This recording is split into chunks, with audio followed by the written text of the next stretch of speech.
Seja mais que super bem-vindo à nossa primeira aula do Último Plano. E o que é esse evento que eu chamo de Último Plano? Essa é a última vez que você vai criar um plano para definitivamente sair do caos financeiro e fazer o seu salário sobrar. Porque se você está aqui, é porque você não aguenta mais viver uma vida só para pagar boleto. O que você vai viver nesses 3 dias de evento não é um cursinho de finanças. Vai ser, de fato, um divisor de águas na tua vida. Porque a partir de agora, o jogo muda.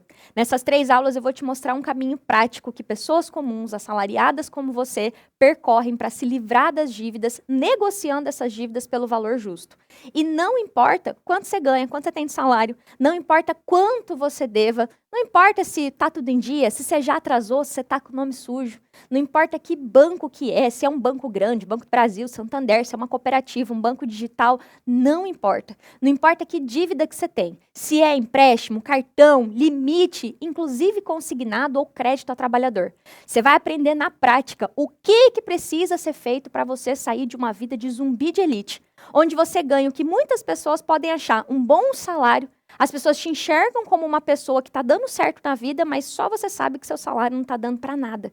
E eu sei de todo coração que é muito difícil acreditar que isso é possível com a vida que você está vivendo hoje. E no teu lugar, eu também ia ficar cheio de dúvida, porque na internet tem um monte de gente dizendo isso, faz aquilo, dando diquinha, uma tonelada de conteúdo que muitas vezes mais confunde, pifa a tua cabeça, do que de fato te dá um plano para resolver. E é por isso que nesse evento aqui, muito mais que só ficar falando que isso é possível, eu vou provar. Eu vou mostrar caso real de gente como você, que em algum momento estiveram exatamente aqui nesse evento e conseguiram sair do caos financeiro e fazer o salário dela sobrar. Olha só. Você considera que você saiu do caos financeiro, seu salário está sobrando? Sim, meu salário hoje é meu, eu determino o que eu vou fazer com ele. Nessa soma total de quantos mil de economia? 158.326 reais. Hoje sobra meu salário, hoje é tudo escrito, o que nós gastamos, o que nós não gastamos, o que nós vamos fazer. Dos 7 contratos que somavam R$ 228.746, tudo foi fechado a R$ 56.764. Uma redução de 75% do total da dívida. Seguindo passo a passo, eu deixei de gastar R$ 171.981. Você considera que você saiu do caos financeiro e o salário está sobrando? Hoje, completamente, sim.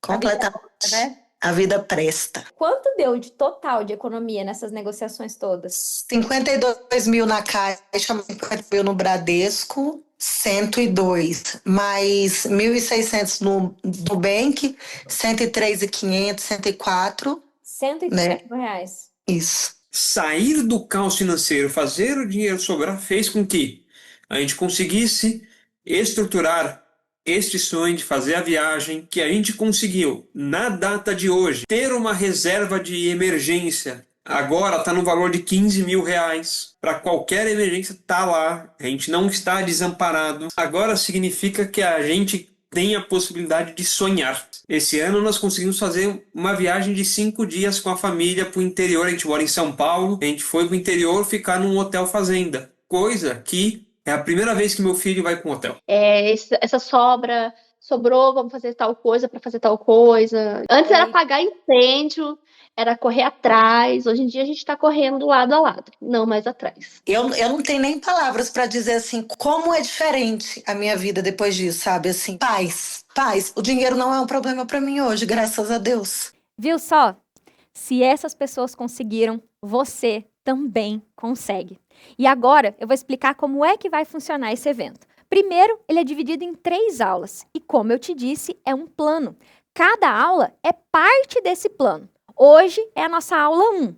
Amanhã, terça, às 20 horas, a nossa aula 2. E na quarta, às 20 horas, a aula 3. Coloca na sua agenda. A gente está construindo um plano. Se você perder um pouco, você vai ter perdido muito. Então, se isso realmente é uma prioridade para você e é uma prioridade para tua família, coloca agora na tua agenda, coloca alarme, porque hoje a gente já começa com a descoberta do roubo. Eu escolhi dar esse nome para essa aula porque eu sei que hoje você se sente culpado com o que está acontecendo. E eu vou provar que você não é o vilão dessa história e muito menos a pessoa ignorante que não sabe cuidar do dinheiro que ganha. Hoje chamam você de endividado, mas na prática, você está sofrendo um sequestro do dinheiro que você rala tanto para ganhar todo santo dia. E como eu acabei de te falar, eu sei que na internet tem um monte de gente dando dica e eu acho primordial que você saiba quem sou eu para estar aqui te ensinando de onde eu vim e como é que esse método veio parar aqui, ó, na minha mão. Primeiro eu vou te contar que eu sou aqui de Cuiabá. Apesar de ter nascido em São Paulo, eu cresci aqui e quando eu tinha 11 anos, a minha infância foi muito marcada por problema financeiro e problema emocional. Os meus pais se separaram quando eu tinha essa idade, a gente mudou de casa, perdeu a casa que a gente tinha. E num susto, do dia para a noite, tudo que era estável e seguro para mim desapareceu. Eu não fui só separada dos meus pais e vi tudo aquilo acabar, eu fui separada dos meus irmãos também. E muito criança, eu precisei entender uma coisa que eu acredito que nenhuma criança tinha que entender tão novinha, que eu tinha que dar conta de mim. E que eu tinha que fazer as coisas sozinha e dar conta daquilo que eu estava sentindo sozinha. Mesmo tendo os meus pais ali, muito provavelmente nem eles sabiam como é que eles iam me ajudar naquele momento, que certamente foi muito difícil para eles também. Comecei a trabalhar muito cedo, com 16 anos de idade, já comecei a trabalhar. E lá pelos 17, eu comecei a trabalhar numa oficina mecânica de antena de caminhão.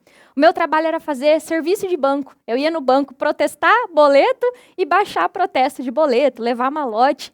E todo santo dia eu via aquelas moças bonitas que trabalhavam no banco, igual eu tô aqui, de terninho, com o cabelo arrumado, e eu lá com a minha camisetinha da oficina para fazer serviço de banco. E foi nessas idas de todo santo dia que eu ia no banco que eu comecei a querer trabalhar no banco. Na minha cabeça, banco era isso: status, respeito, estabilidade. E eu sabia que quem trabalhava no banco ganhava muito mais do que eu, que era uma estagiária numa oficina. Com 19 anos, eu consegui passar num processo seletivo para trabalhar no Banco HSBC. Eu entrei lá no banco como posso ajudar. O meu salário saiu de R$ 900 na época para quase 2.000 por mês, com os benefícios que eu tinha sendo bancária, ticket de alimentação e tal. E naquela época, era bastante dinheiro. Depois de todo o sufoco que eu vivi na infância, eu achei naquele momento que eu estava meio que rica, sabe? Eu tô rica. Agora eu não vou mais passar aperto. E eu nunca fui uma pessoa que queria luxo, que era consumista, que queria coisa de marca. Eu era muito simples e eu queria paz, eu queria comprar uma casinha para eu morar, queria morar sozinha já, queria ter um carro para parar de andar de ônibus e queria poder viajar. Nunca tinha andado de avião nessa idade, queria viajar uma vez por ano nas férias. E a minha vida foi acontecendo exatamente desse jeito. Apesar de eu não ter comprado uma casa, o carro eu consegui comprar e com 21 anos eu decidi ir morar sozinha. De aluguel, mas ir morar sozinha. E foi nesse momento, com 21 anos, que a minha vida começou a mudar. Eu comecei a pagar aluguel, luz, mercado, e foi ali que eu comecei a ficar apertada. Só que como eu era bancária e ganhava relativamente bem, eu tinha status e tinha crédito. O banco me dava crédito à vontade. Para fazer empréstimo, para ter limite de cartão de crédito, a minha conta tinha aquele limite de cheque especial lotada. E para piorar, eu tinha limite no banco que eu trabalhava, que era o HSBC, e no Itaú, que era o banco do meu outro trabalho. E aí eu comecei a fazer o que eu acredito que muita gente faz, que é malabarismo com as contas e com os limites que tinha. Quando faltava dinheiro para pagar a fatura, eu pegava um empréstimo. Quando faltava dinheiro para cobrir a conta, renovava um consignado. Eu sei que nos 2 anos nisso acontecendo, eu devo ter feito mais de 10 empréstimos, renovando, pegando o troco, para manter tudo em dia e dar uma respirada a cada empréstimo. Só que chegou um ponto que eu, particularmente, não olhava mais o extrato. Eu tinha pavor de olhar no extrato. Trabalhando no banco, eu não queria olhar o extrato. Eu vivia sempre numa esperança de que mês que vem ia resolver. Ah, mês que vem vai entrar um bônus daquela campanha de venda. Mês que vem vai entrar o 13º, que era dividido em 2 etapas. Não, já sei, daqui 2 meses eu vou entrar de férias e aí entra um dinheiro. Ou para piorar, tinha a tal da PLR, que era a distribuição de lucro que todo bancário recebe umas 2 vezes no ano. Então, eu sempre tinha essa esperança de entrar um dinheiro. O dinheiro até entrava a cada 2, 3 meses, mas ele desaparecia, porque eu já pagava muito juro na quantidade de empréstimo que eu tinha descontado direto no salário. E aí eu comecei a fazer o que todo mundo ensina. Naquela época isso era comum: corta gasto. Você tem que cortar gasto. O seu problema é que você está gastando mais. E eu, de fato, comecei a cortar gasto. Eu comecei a fazer dieta maluca. Era a dieta da sopa. Eu comia o pão do café da manhã como se fosse um almoço para não gastar com o almoço. Pulava o almoço dizendo que era jejum. E não era falta de dinheiro para comer. Era eu tentando de tudo quanto é jeito economizar e fazer substituições que fizessem com que eu gastasse menos. E foi nesse momento da minha vida que eu comecei a ter o que hoje eu sei que foi depressão. Eu nem sabia o que era depressão, mas já ali, com uns 22 anos por aí, o sonho de trabalhar no banco, de ser bem-sucedida, por fora até parecia que estava dando certo. Estava lá eu, de gerente de banco. Mas eu, e só eu, sabia o que estava acontecendo. Todo mês era um verdadeiro inferno, um sufoco para conseguir dar conta de pagar o básico. Não era nada além do básico, era abastecer meu carro, pagar aluguel, fazer o mercado. E mesmo assim, não tinha um mês que eu não ficava no negativo, que eu não ficava pagando o juro do limite. Aquilo ali tinha virado um aluguel. E nessas idas e vindas de tentar cortar gasto, o que eu posso diminuir, eu tive a brilhante ideia de ir morar com uma amiga e falei assim, bom, pelo menos eu vou dividir o aluguel e vai sobrar dinheiro.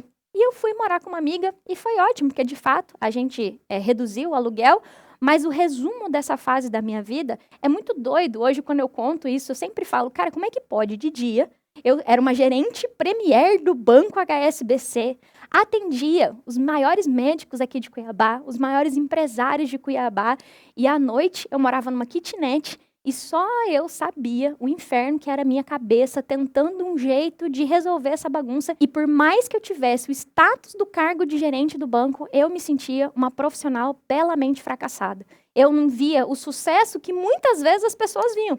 Na vida, para os meus amigos, eu estava no auge. Para minha família, eu era orgulho. A Dagiele é gerente do banco. A Dagiele está bem na vida e está ganhando um bom salário. E bem nessa época, minha sobrinha nasceu. Então, lá em 2013, minha sobrinha nasceu, a minha irmã me ligou, tô grávida, foi aquela alegria. Eu nunca tinha sido tia, né? Minha irmã mais velha foi a primeira a ter filho. E ela me pediu para ir lá, ajudar ela nos primeiros dias ali do parto. E nessa época eu já não tinha R$300 para comprar uma passagem em Cuiabá, Belo Horizonte, que foi onde a Elis nasceu. E aí eu pedi para minha irmã, falei, mana, olha, você vai ter que comprar a passagem para mim. Ela não questionou, afinal de contas, ela era que precisava de ajuda. E eu fui passar 30 dias com ela lá. E na hora de vir embora, foi muito difícil voltar sem ter a menor ideia de quando que eu ia conseguir voltar de novo para ver a minha sobrinha. Porque esse já tinha sido um parto para ir, como é que ia ser para voltar? E eu voltei para Cuiabá e depois de ter tirado um mês de férias, o saldo da conta estava pior do que quando eu fui. Eu fui rolando dívida por mais um tempo, até que um dia o meu salário caiu e o banco fez uma lepa de desconto. Descontou empréstimo, descontou a fatura do cartão, descontou a parcela do carro e não sobrou nem do limite da conta para eu pagar o aluguel e passar o mês. Não sobrou nada. Fiquei só com cartão de crédito. Naquela época, cartão de crédito não pagava aluguel. E eu não tinha como olhar para minha amiga, que eu dividia a casa, e falar para ela, olha, eu não tenho dinheiro para pagar o aluguel, se vira aí. Ela também não tinha condição.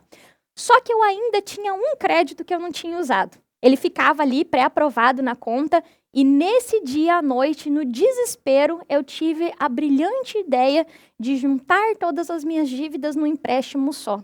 Na minha cabeça fazia total sentido, era a única linha de crédito que eu não tinha usado do banco, chamava crédito parcelado na época, e eu pensei, se eu pegar esse empréstimo, eu junto tudo e fico com uma parcela só. Por mais que eu vou ficar pagando mais tempo, eu alivio a quantidade de desconto que está acontecendo todo mês, boto tudo em dia e vou me reorganizar. E eu não pensei duas vezes. Eu não fiz conta, não fiquei pensando quanto é que eu ia pagar de juro. Eu tinha aluguel para pagar. Eu sentei na frente do computador, dei uns 4 cliques, peguei R$30.000 emprestado. O dinheiro caiu na hora na conta. Eu fiz a transferência do aluguel, que na época era TED, não tinha Pix. Eu fiz a transferência do aluguel e fui dormir, tranquila, em paz. Deu aquela sensação de paguei as minhas contas. Só que no outro dia, eu fui no banco, fui na boca do caixa, exatamente seguir o plano, que era liquidar os outros empréstimos. E no momento que eu fiz essas liquidações ali, antecipei parcela de cartão de crédito, que eu voltei para minha mesa para trabalhar, eu fiz a conta de que eu tinha pego R$30.000 nesse empréstimo para pagar R$89.000.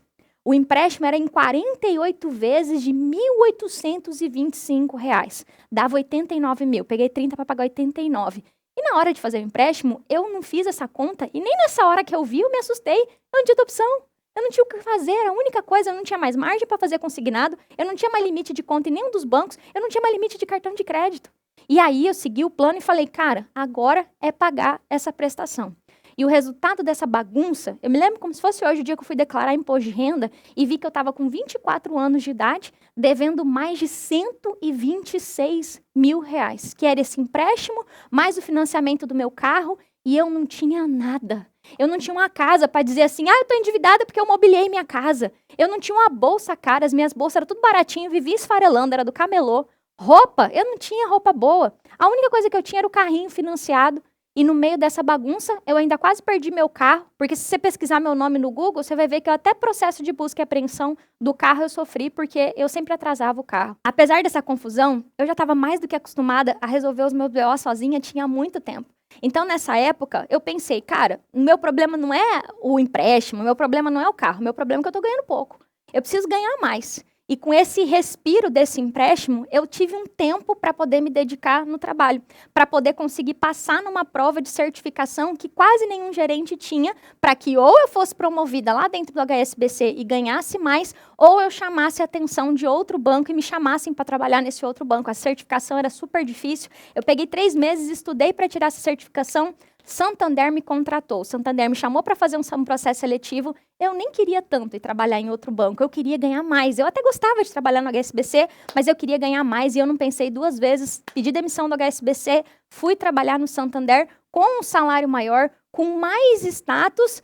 E de quebra, eu consegui um acordo com a HSBC. Eu consegui fazer um acordo de salário e consegui colocar 60 mil reais na minha conta como uma espécie de acerto. E aí, meu amigo, naquele momento eu falei assim, cara, não tem mais problema. Eu vou quitar o maldito do empréstimo e vou acabar com ele, minha vida vai mudar. Foram uns 3 meses que eu fiquei com a sensação assim, cara, vai dar tudo certo. E quando o dinheiro do HSBC caiu na minha conta, deu só para pagar algumas parcelas do empréstimo de trás para frente. Eu fui lá com 60 mil reais, o dinheiro virou pó e ainda ficou umas 18 parcelas para eu pagar. Eu fiquei desacreditada e o gerente falou que não tinha o que fazer. Era só pagar de trás para frente, não tinha o que negociar. E como o juro é alto, mesmo eu pagando de trás para frente, ainda ficaram 18 parcelas.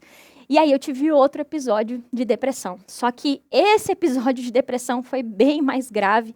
Eu estava muito cansada de tanto tempo brigando com conta. Trabalhar no Santander, num cargo tão alto como eu tinha, estava exigindo muito de mim. Eu fazia muita visita, trabalhava até tarde. E aí eu comecei a endoidar de vez e pensei em tirar minha vida. Eu não pensava em outro jeito de resolver, senão não estando mais aqui. E eu sentia muita culpa por estar sentindo aquilo, porque eu tinha a vida que muita gente dizia que era uma vida muito boa.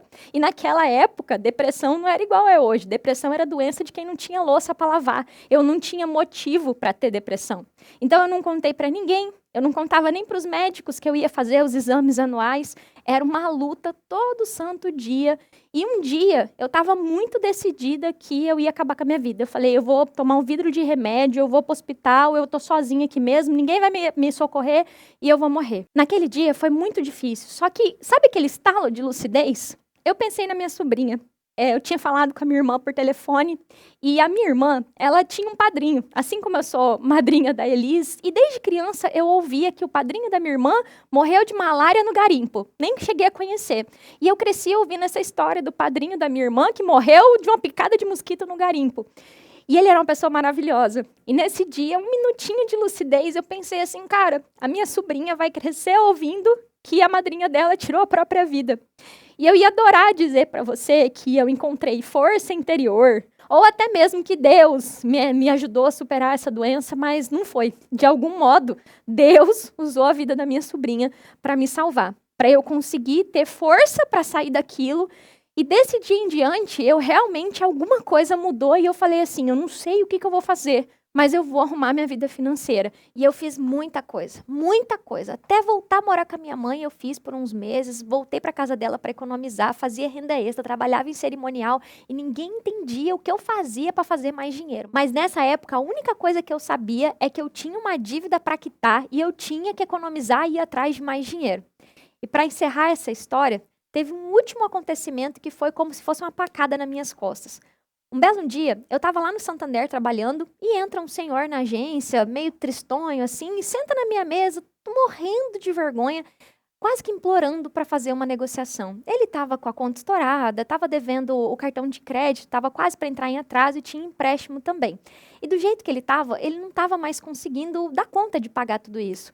E de algum modo eu me vi nele. Ele estava vivendo o inferno que eu também vivi e estava lutando para sair. E quando eu abri o sistema para fazer essa negociação para ele, que se chama Negociação Unificada no Santander, o sistema liberou uma taxa muito baixa para ele. E eu fiquei super feliz. Eu falei, cara, eu vou conseguir ajudar ele, negociar de um jeito que ele consiga pagar.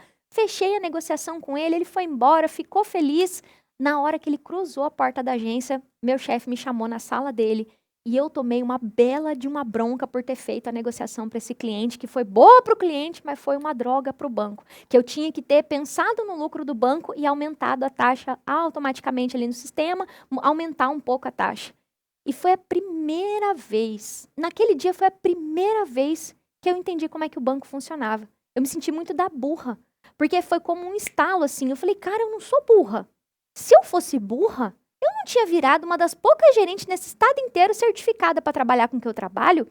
Eu fui vítima. E esse cliente também ia ser de um sistema que é todo feito para a pessoa continuar endividada. O Santander me ensinou o que era banco de verdade. E desse dia para frente, eu fui embora pé da vida e eu não tive dúvida nenhuma que assim que eu terminasse de pagar a desgrama do empréstimo, eu ia pedir demissão do banco. Eu não sabia nem o que eu ia fazer, mas eu sei que esse dia chegou. Foi em dezembro de 2016, depois de quase 4 anos pagando o maldito do empréstimo que ficou o triplo do que eu peguei, eu quitei as minhas dívidas do jeito mais caro, mais sofrido, e eu saí do banco, pedi demissão e decidi que eu ia ser consultora financeira, que eu ia pegar tudo que eu aprendi conhecendo o banco por dentro para evitar que outras pessoas perdessem o tempo e o dinheiro que eu perdi.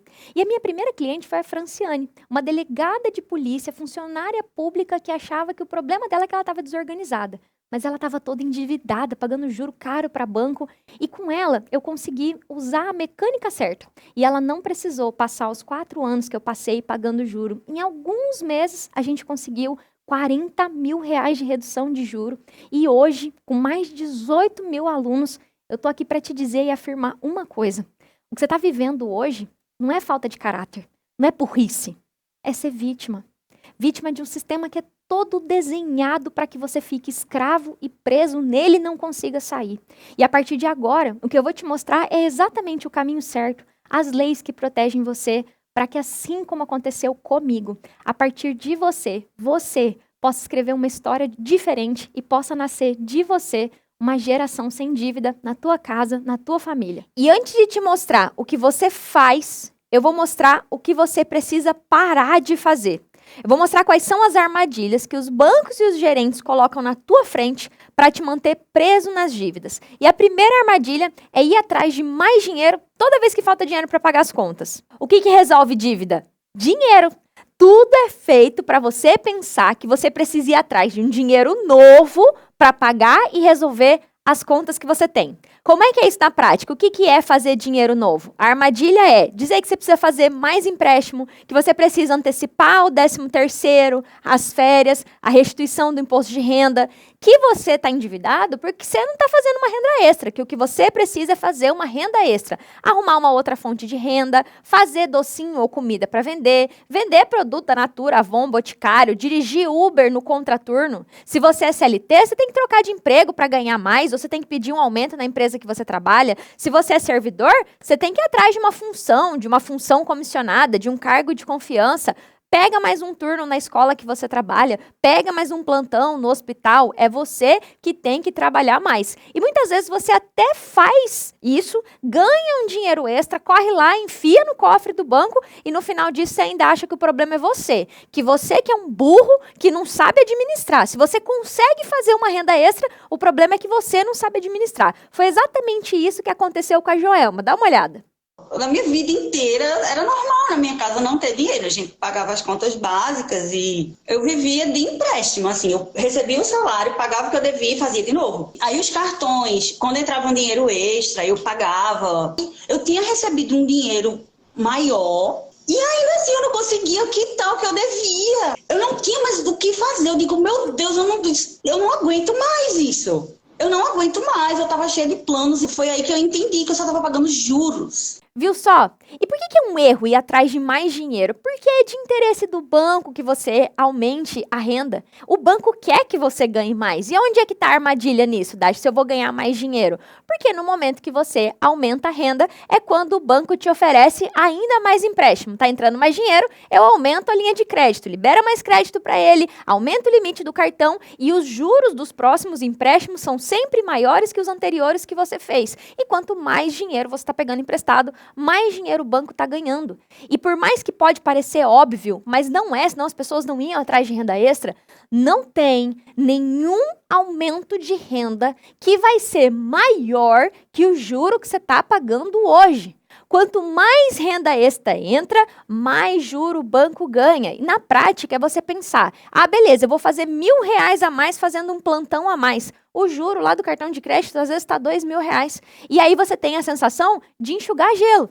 Você fica tentando enxugar o gelo, passa 1 segundo, o gelo está molhado de novo. Você perde tempo, você perde energia, perde tempo de qualidade com a tua família. E para te provar, olha o que tem no site do Banco do Santander, como sair das dívidas. A dica número 6 é, vai fazer uma renda extra. Você precisa fazer uma renda extra. Aí ele te direciona para uma outra página para 10 dicas para você fazer renda extra, que são todas essas que eu acabei de falar, trabalhar mais, dirigir o Uber, vender alguma coisa, mas no final tá escrito assim, ó, mas se você não conseguir fazer uma renda extra, é só você pedir um empréstimo pra gente que dá tudo certo. Eu tô te mostrando isso porque eu não sou contra que você ganhe mais. Muito menos que você faça uma renda extra. São coisas maravilhosas. Desde que essas duas coisas, ganhar mais e fazer renda extra, sejam para você usufruir com a tua família. Pra você aumentar patrimônio, para você viajar, para você viver. E não para enfiar lucro no bolso de quem não sabe nem sequer como é que chama seus filhos. Não sabe nada da tua vida. E aí talvez você pode estar se perguntando, tá, e se não é com mais dinheiro que eu vou resolver as minhas dívidas, como é que eu vou fazer? É fazendo com que o banco queira negociar com você, é fazer ser de interesse dele reduzir seus juros, e é exatamente tudo isso que eu vou te mostrar durante esse evento. O que precisa estar mais que claro para você é que não é ir atrás de mais dinheiro para enfiar no banco que você vai sair das dívidas. E a segunda armadilha que os bancos colocam para você cair é o que eu chamo de malabarismo financeiro. Como é que acontece na prática? Primeiro começa com o limite da conta. O limite entra no vermelho, você usou aquele dinheiro que estava ali disponível e começa a pagar um juro. No começo, não é muito. Você usa um pouco e aí você promete para você mesmo que você vai economizar e mês que vem você vai cobrir esse limite. E aqui, como eu falei, você já começou a pagar juro para o banco. Até aí tá só no juro do limite da conta. Mas depois, esse malabarismo começa com os cartões. Primeiro pagar o mínimo, depois usar o limite de um cartão para pagar outro cartão, fazer parcelamento de fatura do cartão, fazer Pix usando o limite do cartão para cair dinheiro na conta, fazer empréstimo usando o limite do cartão. Você vira um artista. E você fica até orgulhoso. Você pensa assim, nossa menino, sei como que eu dei conta. E isso te gera uma impressão de assim, cara, esse mês eu consegui, esse mês deu certo. Igualzinho aconteceu com a Rosilene, olha só. O banco aqui na minha cidade abre as portas para funcionário público muito fácil. Um consignado, mais um consignado. Quando você recebia uma parte do salário, já não dava para pagar as contas. Eu já estava assim na situação, todas as minhas contas estavam em dia, mas eu já estava pagando um cartão. E eu pegava o meu salário, pagava um cartão, daquele cartão pagava outro cartão, e assim ninguém me ligava me cobrando nada. Só que eu nunca tinha dinheiro para mais nada, só para pagar as contas, só para pagar os cartões. A gente tem uma falsa impressão que, não, eu estou dando conta de pagar tudo. E na verdade eu não estava dando conta de pagar nada, porque aquilo ali nunca ia acabar. A armadilha aqui é que sem você perceber, sem você parar e fazer conta, nesse malabarismo, a cada manobra que você faz, você está aumentando sua dívida. Você está assinando uma sentença de prisão perpétua. Sem negociar pelo valor justo, não tem como você sair disso. Pare e pensa. O que acontece se amanhã o banco cancelar todos os seus limites? Tirar todos os seus cartões, tirar todos os seus limites de conta? Como é que você vai passar o mês? Eu espero que isso nunca tenha acontecido com você. Mas se continuar esse malabarismo, essa hora vai chegar. Fazer malabarismo só afunda você. Ou melhor, afundava. Porque agora você sabe que isso é uma armadilha e durante esse evento eu vou mostrar o caminho certo para você nunca mais cair nisso. A terceira armadilha eu chamo de traição do amigo gerente, porque ela acontece quando você procura o banco, procura o gerente para negociar, para buscar uma solução para o teu caso. O que tem na cabeça das pessoas, o que elas pensam a respeito do gerente?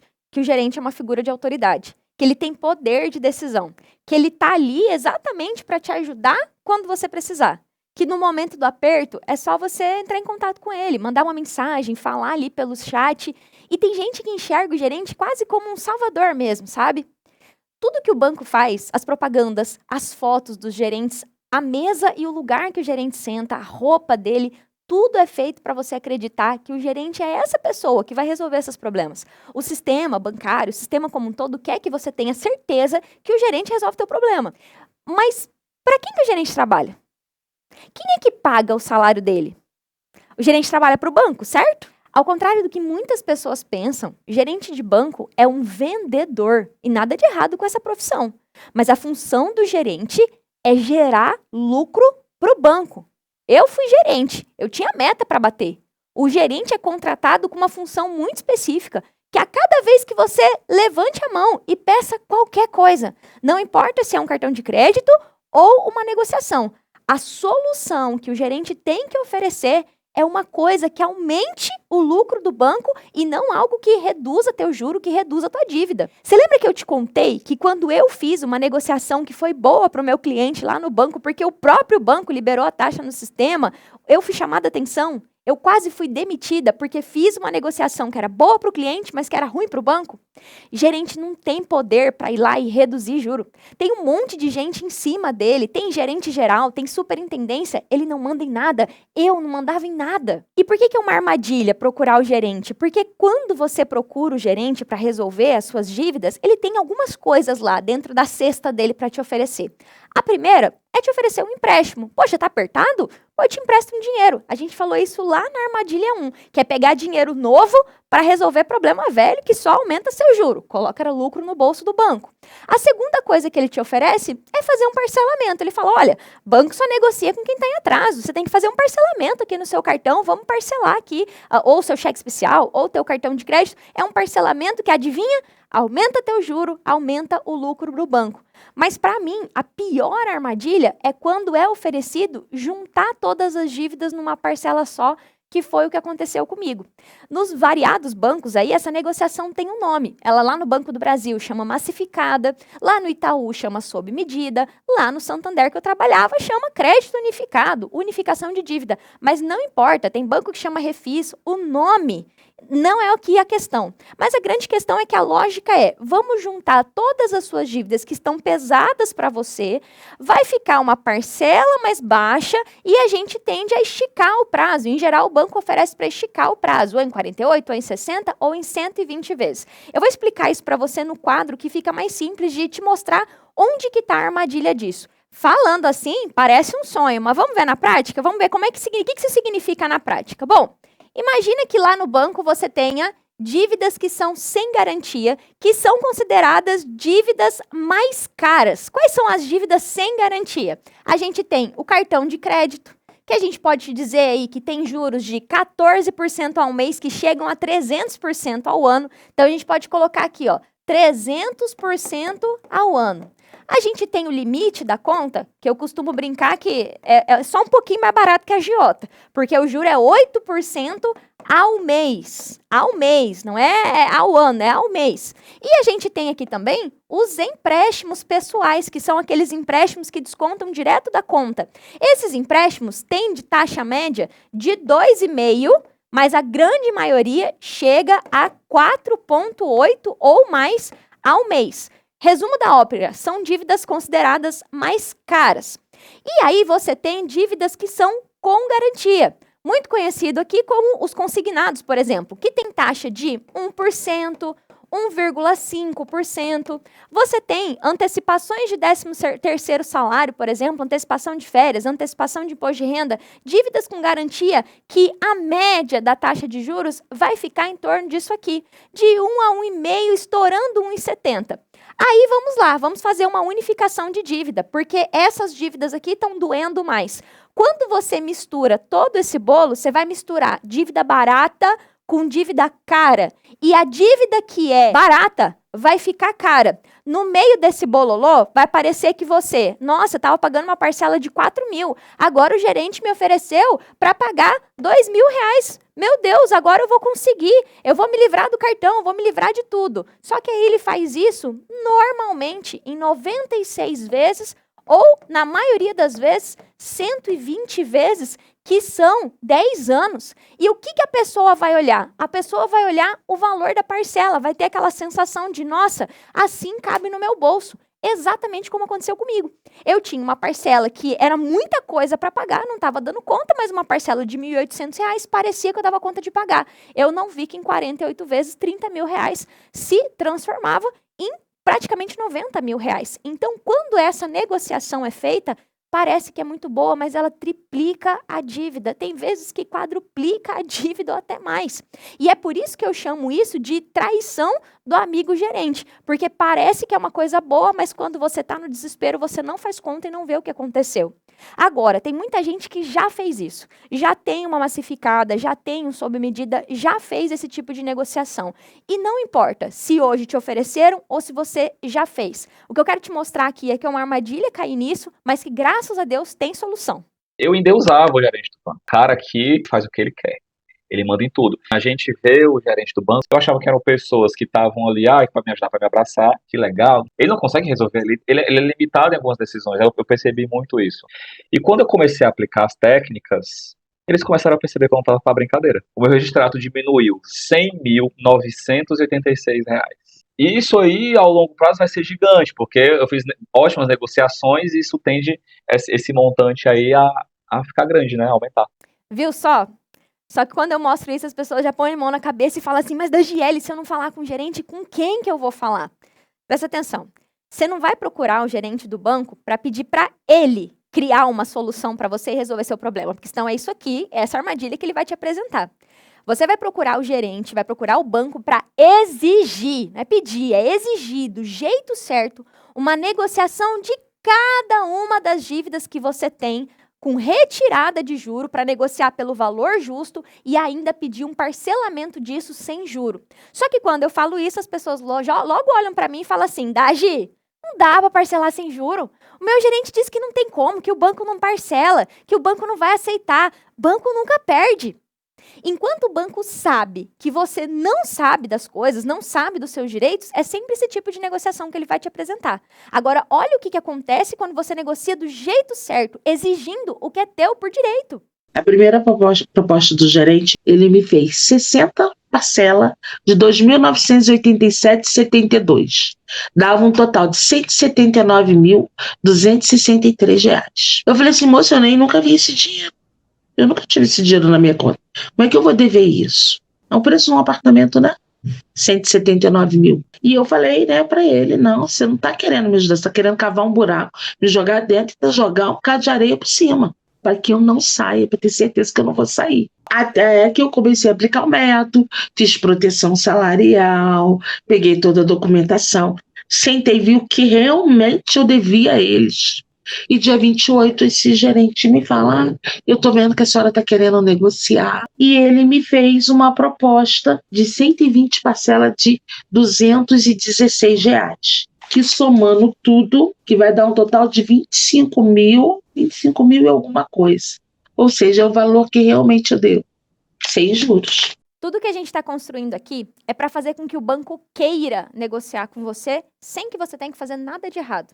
Para que você negocie de forma honesta e segura. Porque sem fazer com que o banco queira negociar com você, dificilmente você vai conseguir sair das dívidas.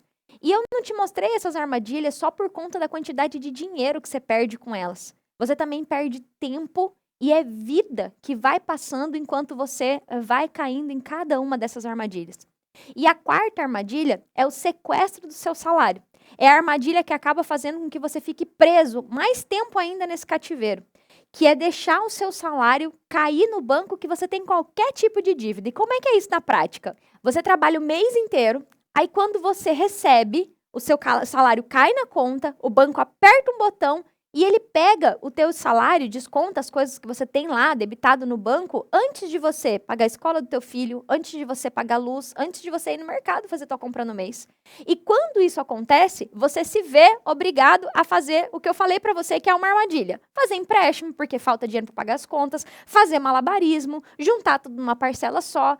E você se sente fracassado, patinando, porque por mais que você se esforce, faça de tudo, o teu salário não dá.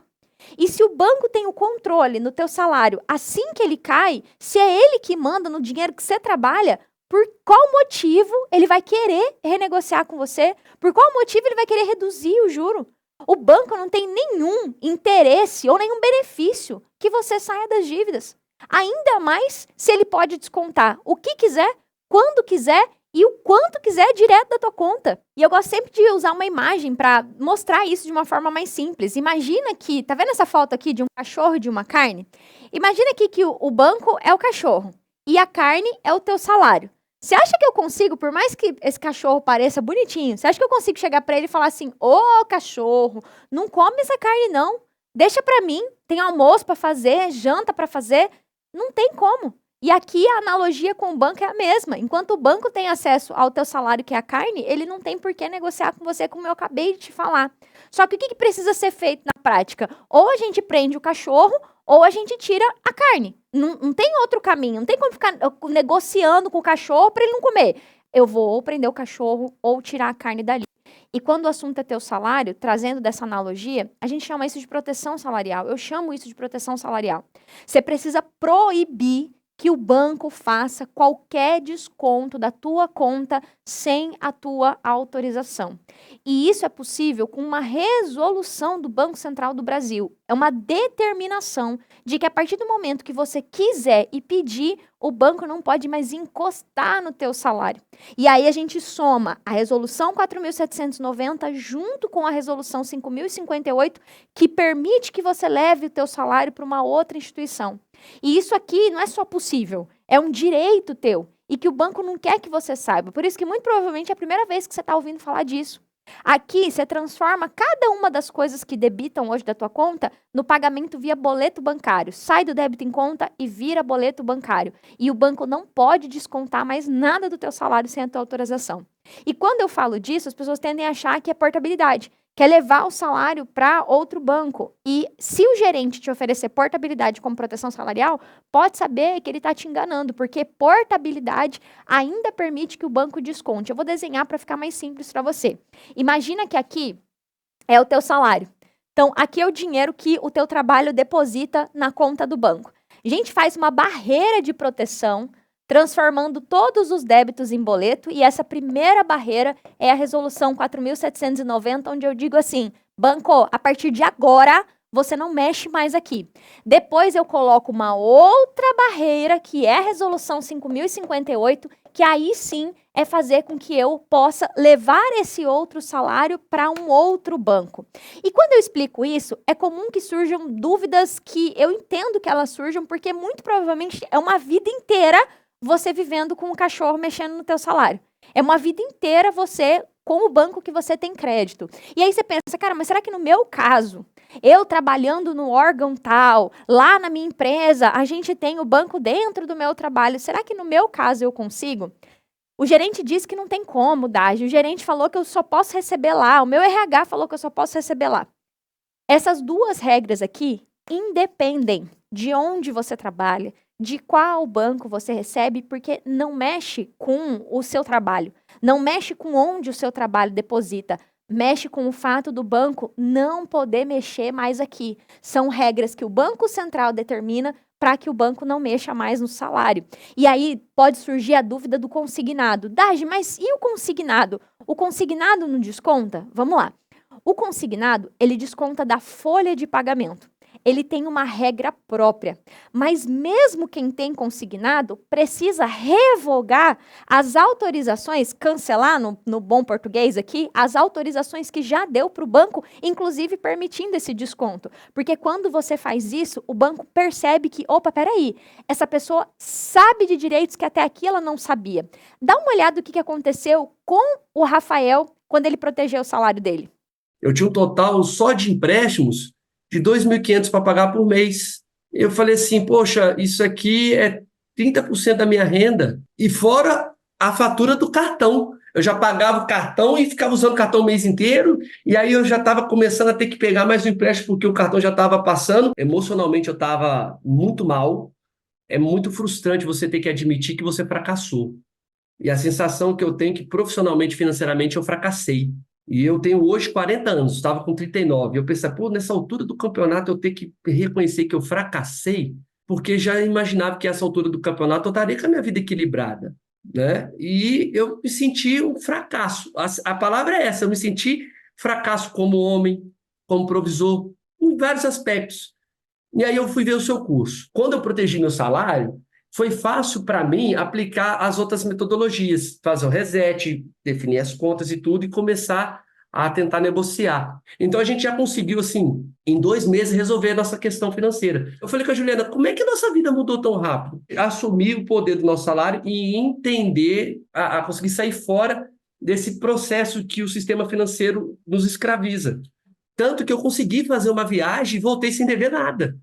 Então, assim, Desde que eu casei há 19 anos atrás, que eu não ficava em um hotel.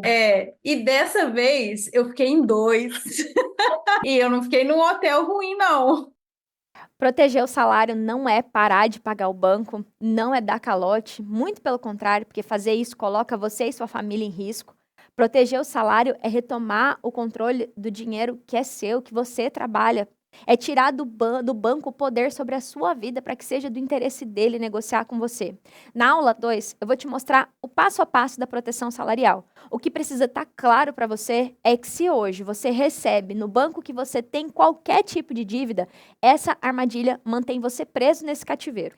E a quinta armadilha eu chamo de ilusão judicial. Hoje é muito comum você ver advogados falando sobre entrar na justiça contra o banco. Seja para pedir revisional de juros, que é uma ação onde se alega cobrança de juro abusivo, ou uma ação de superendividamento, ou até mesmo uma ação de limpa-nome, para tirar o nome ali do Serasa e depois resolver as dívidas. Você pode entrar na justiça? É claro que pode. Qualquer pessoa pode entrar na justiça por causa de qualquer coisa. Não é o que eu vou te ensinar e nem o que eu recomendo. Por quê? Porque no momento que você protocola, o advogado, no caso, protocola a ação na justiça, o banco tranca a porta de negociação administrativa. O banco só negocia agora, só conversa com você nos autos do processo. Você gasta com o advogado e começa a esperar anos por uma sentença. E por que isso é uma armadilha? A própria lei, que é a Lei 14.181, que é a lei do superendividamento, recomenda a via conciliatória amigável como primeira via de solução. Coloquei aí na tela para você, ó, a fase conciliatória. Segundo, quando você, já te falei, mas vou repetir, quando você entra com o processo, você perde o acesso a qualquer tipo de negociação amigável para conversar aqui fora com o banco, agora só dentro do processo. E aí eu quero te perguntar, quem é que você acha que vai ter mais bala na agulha para pagar o melhor advogado? Você ou o banco? E por fim, a gente tem uma incerteza.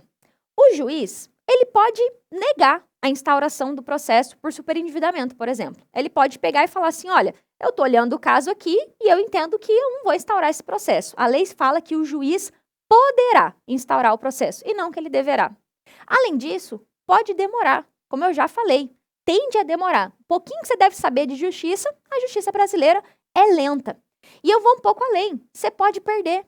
Talvez não cogita na cabeça das pessoas que pode perder a causa. Eu vou colocar um exemplo para você, vou ler aqui junto com você, ó, desse exemplo que a pessoa perdeu o processo. Isso aconteceu comigo. Eu devia um CDC no banco, caía o salário e o banco comia. Eu entrei nas pequenas causas e o maldito do juiz deu ganho de causa para o banco. Tive que negociar e parcelar a perder de vista. O que está muito evidente? Eu acabei de explicar para você a proteção salarial. Não precisa de processo, nada, mas aí a pessoa foi entrar na justiça por conta disso e acabou perdendo o processo e ficando com uma dívida maior ainda. E eu vou um passinho além. Você pode correr o risco de ficar com crédito bloqueado. A famosa lista negra, que no caso do processo é das pessoas que já ingressaram com uma ação contra o banco. Olha o que essa pessoa fala. Ela coloca aqui no print, ó. a gente fica negativado com o banco. Eu financiei uma moto, reduzi o juro via judicial e não consigo mais comprar com a BB. Ele realmente ficou com uma restrição ali por conta de ter entrado com um processo. A grande questão é que entrar na justiça é uma ilusão. É muito melhor, é só você pensar, é muito melhor você chamar o banco para uma negociação, para um acordo, do que para uma briga. E eu quero te mostrar o que aconteceu com a Zenaide quando ela entendeu exatamente isso que eu estou explicando para você. Meu nome é Zenaide Schmidt, eu moro em Florianópolis, Santa Catarina, e eu sou militar da reserva. Eu tinha 6 dívidas, né, com cartão de crédito financeiro, enfim, só que não eram 6 dívidas simples, né, eram valores altos. E como eu entrei na justiça dia 6, e por causa do superendividamento, eu pensei que logo o juiz ia dar um parecer, né, eu já estaria tranquila, né? Nada. E aí já era outubro, não tinha avançado nada o processo. Nada, nadinha de nada. Eu já estava há muito tempo, acho que uns 3 anos sem ver a cor do meu salário, por aí. Aí eu fiz minha inscrição no seu curso, dia 2 ingressei, né? Encerrei o processo judicial. Aí o primeiro que eu consegui foi o Carrefour, né? Ao qual eu lá tinha uma dívida de 23 mil, o meu alvo era 8 mil. Eu consegui fechar em 30 vezes de 149, o valor total deu 4.470. E a segunda vitória foi agora, recente, com o Santander, ao qual eu tinha uma dívida a princípio de 73 mil reais, e eu fechei uma negociação com eles de 120 vezes de 390 reais e 10 centavos. E eu me senti o ser humano mais feliz do mundo, porque a partir dali eu consegui administrar o que era meu, né? O que não era o banco mais que estava administrando, como, né? Olha, foi o grito de liberdade. Você viu que quando ela tirou o processo, ela conseguiu negociar? Meu ponto aqui é que entrar com processo custa dinheiro e tempo. 2 coisas que eu acredito que você não tem para perder. O que você vai aprender aqui é negociar exatamente sem precisar entrar na justiça, sem precisar contratar advogado, sem precisar ser um especialista de lei para isso, usando os direitos que você já tem da forma mais simples e mais rápida que tem, sem precisar de um processo judicial. A armadilha 6, para mim, é a mais dolorida de todas, porque é quando você inverte a honra. E o que eu quero dizer com isso? Você coloca o banco como mais importante que você e que a sua família. Você troca seu filho de escola, você deixa de pagar o plano de saúde, o condomínio, você economiza no mercado, corta o lazer, corta tudo, ninguém vive mais, tudo para ficar em dia com o banco. E olha o impacto que isso gera. Você deixa de passear com seu filho, às vezes seu filho pede para ir num lugar, você restringe, né? Não dá. No mercado você troca as coisas, você troca a manteiga por margarina. E aí você começa a perceber que em algum lugar tem que apertar. Aí você deixa de comprar uma roupa, deixa de comer melhor. Eu falava, Rafa, compra ovo. Eu tô na dieta, é a tal de dieta. Compra ovo. E tadinha, ela ainda deixava eu comprar carne, lógico, pra mim, mas ela não comia. E eu achando que era dieta, e não era. Já era, na cabeça dela, economia. O que mais pegava mesmo pra mim era a falta de lazer. Era tipo assim, ó, não ter o dinheiro de tomar um sorvete na praça no fim de semana. Não adianta cortar a pizza da família. E aquilo ali...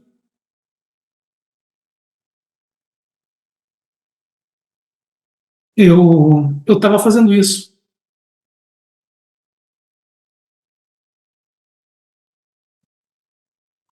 Desculpa.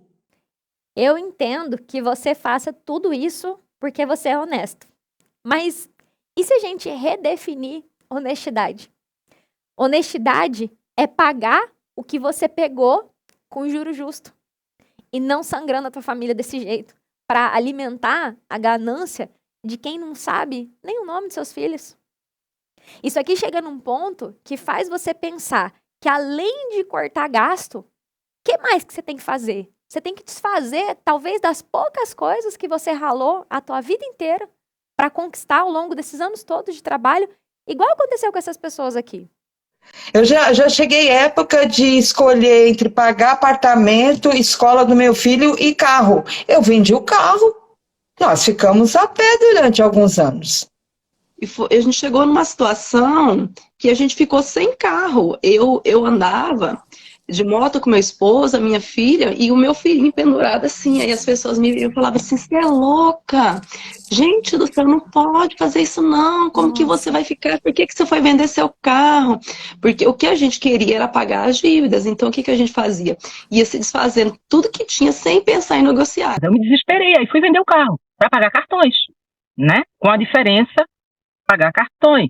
Eu disse, meu Deus, eu não tenho mais o que vender. Não tenho mais o que vender. Eu já tinha feito o que eu chamo de algumas besteiras antes de você. Eu tinha vendido meu carro, mesmo eu tomando vários cuidados, e aí eu sabia, eu estava vendo que aquilo ali não estava surtindo efeito. Eu entreguei metade do valor do carro para o banco. Um monte de coisas que eu vendi, coisas caras, coisas muito caras. Eu já estava vendendo imóvel para resolver essa situação. Eu não estou dizendo que você não precisa cuidar dos seus gastos ou que você tem que não pagar nada. A grande questão é que não tem nenhum corte de gasto. Tem nenhum corte de gasto que vai compensar ou se equiparar com o quanto o banco cobra de juro. Eles fazem com que você fique focado nos seus gastos, exatamente para você não olhar para onde você tem que olhar, que são para os juros, que precisam ser reduzidos, renegociados, reparcelados. O meu convite é você reestabelecer a hierarquia, a ordem das coisas na tua vida, na tua família. Primeiro é você e sua família. Depois, o valor justo para o banco, o valor que você pegou emprestado com um juro justo, sendo paga de forma parcelada, da forma que você vai conseguir pagar com o salário que você tem hoje. E eu vou um pouquinho além. Quando eu digo que até hoje esse é o assunto que mais me dói, é porque durante anos essa foi a minha vida. E a minha convocação, não é nenhum convite, é uma convocação nesse evento, é que você tome a decisão que a sua família não vai fazer parte da estatística de famílias endividadas, e sim que ela vai fazer parte de uma geração sem dívida, por isso que eu tô com essa camiseta. As pessoas, elas me dizem que elas têm medo de negociar. Mas você não tem medo da história que está sendo escrita dentro da tua casa? A história de que está sempre todo mundo tão ocupado, tão cansado, trabalhando, mas sempre sem dinheiro. É isso que precisa revoltar você. E se hoje você está cansado, sem força, que você possa responder quem é que precisa que você faça o que precisa ser feito. Qual é o seu? Para quem? Que para mim foi a minha sobrinha. E hoje, 12 anos depois, eu vejo o reflexo de uma decisão que foi tomada há 12 anos atrás e que hoje eu vejo na prática, que eu não consigo nem imaginar o que teria acontecido se eu tivesse desistido de lutar por uma vida sem dívida. Eu realmente estou convocando você para fazer parte de uma geração sem dívida, que você possa descobrir quem é o seu para quem. Se te falta força, se te falta energia, você fala, cara, minha família precisa que eu reordene as coisas. Primeiro você, depois o banco, porque até aqui, de certa forma, você foi roubado, enganado. E eu sei que agora você tem preparo para ver a prova desse roubo. Você não é mal pagador, você é vítima de um sistema que esconde os números reais de você. Agora eu vou abrir para você a caixa preta das dívidas, que é o Registrato. Lá, o banco confessa o que ele jamais vai te mostrar pelo aplicativo. Você vai ver o quanto que eles dizem que você deve, porque o Registrato é um documento que fica lá no site do Banco Central do Brasil, e todos os bancos que você tem conta, limite, cartão, empréstimo, qualquer tipo de dívida bancária, os bancos colocam lá o quanto você deve. Só que lá não tá o valor justo. Lá é o que eles estão dizendo que você deve, não o valor justo. Mas é exatamente esse documento que a gente usa para tirar você dessa posição de endividado, desorganizado, e para conseguir provar que o banco agiu de forma irresponsável e ele também tem culpa em tudo isso que está acontecendo com você. E com isso, um dever garantido pela lei de renegociar com você a sua dívida pelo valor justo. Pegar esse documento é simples, mas os bancos, eles escondem, não divulgam isso, porque é a prova do roubo, como eu falei. É a prova que o banco errou com você. Mas eu vou te mostrar agora como é que tira esse documento na prática, passo a passo. Eu vou abrir agora o meu computador para mostrar para você, e esse documento pode ser tirado tanto pelo celular quanto pelo computador. É muito simples, eu vou fazer ao vivo aqui com você. Fechado? Então, como eu falei, pode ser tanto pelo celular quanto pelo computador. Se precisar, é só você dar um zoom na tua tela que você vai conseguir enxergar o que eu estou fazendo. Vamos lá. Primeira coisa, eu abri aqui a tela do Google. Google, você vai abrir o navegador, pode ser o Safari, pode ser o Mozilla, tanto faz, e você vai pesquisar aqui, ó, registrato. Só isso, não precisa escrever mais nada. Até vai aparecer mais coisas, mas eu quero que você coloque só registrato. E você vai dar Enter. Se aparecer alguma propaganda aqui, não clica. Clica nesse resultado aqui, ó. Banco Central Registrato. É o site do Banco Central do Brasil. Quando eu clico aqui no site, vai abrir nessa página aqui explicando o que é o registrato. E aí tem um botão aqui, ó, fazer login. Você vai clicar aqui para fazer login. Dage, que senha que eu uso para entrar aqui? A senha do Gov eu vou fazer ao vivo com o meu CPF aqui para você, ó. Coloquei meu CPF, continuar, a minha senha já fica salva aqui, mas você vai ter a sua senha, que é a senha que você acessa o aplicativo do Gov, e você tem que ter nível prata ou ouro nesse sistema aqui, que é facinho pelo aplicativo você tirar uma foto do teu rosto e conseguir o acesso. Tem muitos lugares aqui para você clicar, então eu quero que você olhe para a esquerda aqui, que tem um menu, e você vai ver aqui, ó, registrato. E o primeiro ícone aqui, ó, é empréstimos e financiamentos. É isso que a gente quer o registrato. Você clica aqui e ele vai ter essa opção, geração de relatório. Tem muitos botões nessa página, só clica onde eu estou te falando para clicar. Aqui tem, ó, solicitar um novo relatório. Cliquei aqui em solicitar o relatório, ele vai perguntar, escolha para quem que é o relatório. Solicitar para mim. Próximo, período. Nem precisa clicar, é o último período disponível, ó, último relatório disponível. Próximo, você aceita os termos e condições? Basicamente, ele está dizendo, cara, vai ter os seus dados, você aceita? Dá o aceite aqui, porque isso aqui é acessado com a sua senha e você aperta gerar relatório. Automaticamente vai gerar o relatório com as informações da tua vida financeira. Quanto que você tem e o que eu quero que você faça? Que você baixa ele em PDF. Ou você envia no teu e-mail, mas eu prefiro que você baixe, eu tô abrindo o meu aqui para vocês. Vou baixar e vou abrir no meu computador. Vamos lá, ó. Ele baixou aqui no cantinho. Cliquei aqui, vou abrir ele. Aqui está o meu registrato para você ver. E onde é que eu quero que você olhe? Ele vai mostrar aqui embaixo quais são os bancos que eu tenho crédito, que eu tenho limite lá no Itaú, que eu estou usando 12 mil do cartão aqui do Itaú e usando do cartão do C6. O que eu quero que você olhe? Não é hora de você tentar interpretar o registrato. Eu quero que você olhe só esses dois pedacinhos aqui, ó. Quanto que tem de dívida em dia nessa coluna aqui e quanto tem de dívida vencida. Eu não quero que você olhe para o outro lado. Olha só para isso agora. Sua missão agora é baixar o teu registrato e olhar para ele com uma revolta de quem acabou de descobrir a verdade. Como eu falei, eu não quero que você tente interpretar o teu registrato. Eu quero que você pegue ele somente. Quando você tirar o teu registrato, eu quero que você vá lá na comunidade do evento, que eu já vou te explicar como é que você vai entrar, e conta para mim, Dage, eu descobri o roubo. Eu quero ver o teu compromisso com a verdade, de quebrar esse ciclo na tua vida e na vida da tua família para você definitivamente fazer parte de uma geração sem dívida. E quando eu falei para você que eu não quero que você fique interpretando o registrato, é que na aula 2 eu vou te ensinar a inversão da mesa. Como é que a gente vai usar esse documento e mais duas estratégias para fazer o banco reconhecer que ele errou e ser do interesse dele negociar com você. Olha quanta coisa você descobriu hoje. Por que eu te mostrei todas essas armadilhas? Para você nunca mais ser enganado, porque todas essas coisas é exatamente o que o sistema quer que você caia, cada uma dessas armadilhas. Ir atrás de mais empréstimo, ou ir atrás de fazer dinheiro, ir atrás de dinheiro novo para enfiar nas dívidas que você já tem, ao invés de renegociar e só aumentar cada vez mais o lucro do banco. Ficar fazendo malabarismo financeiro, usando os limites que você já tem para fazer esse malabarismo e dar mais lucro para o banco. Procurar o gerente para ele te apresentar uma solução e acabar triplicando a sua dívida através dessas renegociações malucas que só aumentam dívida. Deixar o seu salário no controle do banco que você tem dívida e assim o banco nunca vai querer negociar porque ele tem acesso direto no teu salário. Cair na ilusão da justiça e inverter a honra, priorizando o banco no lugar da tua família. Você já começou a escrever o seu último plano e a próxima aula, que vai ser amanhã, às 20 horas, e a terceira aula, que vai ser na quarta, às 20 horas, que vai ser a aula mais importante, a gente vai continuar construindo esse plano. Anota na sua agenda para você não ficar sem nenhuma parte do plano, porque sem uma parte você não consegue executar o plano.